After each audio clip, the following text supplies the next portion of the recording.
Seorang karyawan di perusahaan komputer IBM pernah didapati melakukan kesalahan besar karena sudah merugikan perusahaan itu senilai kurang lebih $1 juta.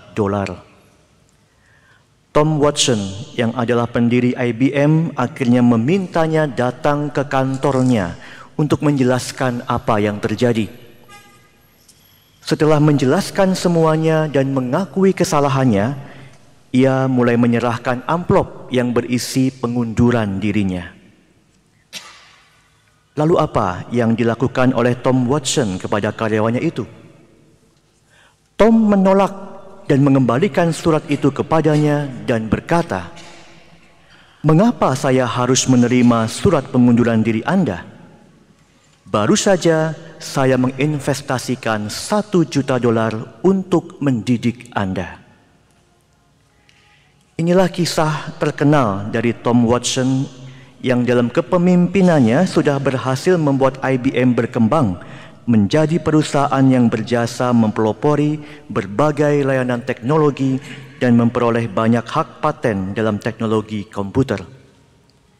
Seperti kata Watson tadi, kesempatan untuk mau belajar dari kesalahan adalah bentuk investasi yang sangat mahal karena kerendahan hati dan keberanian untuk mengakui kesalahan yang kita lakukan adalah wujud pertobatan yang sejati yang berkuasa untuk mengubah hidup kita menjadi pribadi yang lebih baik. Yesus dalam perumpamaan Injil Matius hari ini juga menunjukkan sikapnya yang tidak menganggap rendah seseorang yang pernah melakukan kesalahan dalam hidupnya. Yesus mau menunjukkan potensi dalam diri siapa saja yang bisa saja berubah karena kerendahan hatinya untuk mau berproses, mau berefleksi atas setiap kesalahan yang pernah kita buat di masa lalu. Seperti anak kedua dalam Injil, kita pun mungkin sering kekeh memegang erat kebenaran yang menjadi prinsip hidup kita dan lebih sering berkata tidak di hadapan banyak nasihat, pengajaran, atau arahan yang kita dengar dari orang lain. Kita dengan sadar menutup telinga kepada setiap teguran dan merendahkan pendapat orang lain yang tidak mendukung kebenaran menurut versi yang kita bangun. Jika situasi ini pernah terjadi dalam hidup kita, hari ini Yesus mengingatkan kita pada satu kalimat yang mungkin sulit kita ucapkan, yaitu "Saya menyesal".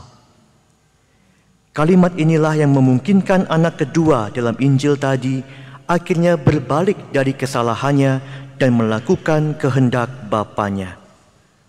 Dan kalimat inilah yang memungkinkan karyawan Tom Watson tadi memperoleh pengampunan dan sekaligus memperoleh kesempatan untuk dapat terus bekerja di perusahaannya. Kita pun tidak luput dari kesalahan karena kelemahan kedagingan kita. Tapi karena kesadaran pada kebaikan dan kerahiman Tuhan, kita mau ubah pengalaman pahit ini menjadi investasi yang berharga, seperti kata Watson tadi, karena kita memandangnya sebagai kesempatan yang baik bagi kita untuk belajar dari kesalahan yang mungkin sudah merugikan banyak orang di sekitar kita. Dan penyesalan ini hanya muncul jika kita dengan rendah hati mau melepaskan genggaman tangan kita yang merasa sudah memegang kebenaran menurut versi kita sendiri dan mencari alasan pembenaran atas kesalahan yang kita buat. Meskipun mungkin datang terlambat, Allah selalu menghargai setiap penyesalan dan perubahan kita yang akan membawa keselamatan dan damai dalam hidup kita. Jaminan ini kita dengar dari nubuat Yehezkiel dalam bacaan pertama tadi yang berbunyi, "Jika orang fasik bertobat dari kefasikan yang dilakukannya dan ia melakukan keadilan serta kebenaran, ia akan menyelamatkan nyawanya. Ia insaf dan bertobat dari segala durhaka yang dibuatnya, maka ia pasti hidup, ia tidak akan mati."